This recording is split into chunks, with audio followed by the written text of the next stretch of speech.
New TV Telugu. రాష్ట్రంలో YCP అధికారం కోల్పోయిన నాటి నుంచి బాపట్ల మాజీ ఎంపీ నందిగం సురేష్ కు కాలం కలిసి రావటం లేదు.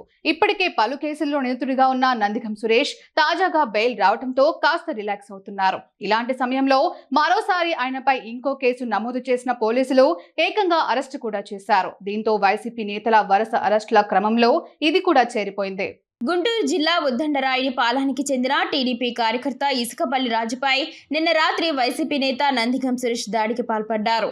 సోదరుడు ప్రభుదాస్ బంధువులతో కలిసి టీడీపీ కార్యకర్తపై ఆయన దాడి చేశారని పోలీసులకు ఫిర్యాదు అందింది.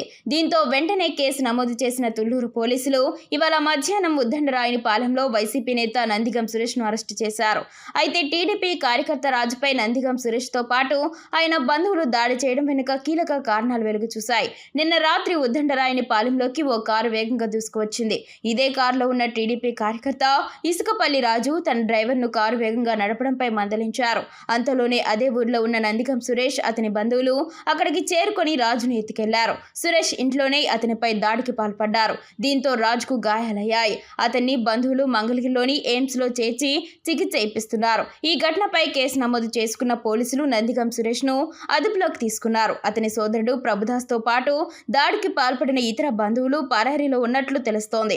వారి కోసం పోలీసులు గాలింపు చర్యలు చేపట్టారు. నందిగం సురేష్ పై దాడి, హత్యాయత్నంతో పాటు పలు సెక్షన్ల కింద కేసులు నమోదు చేసినట్లు తెలుస్తోంది.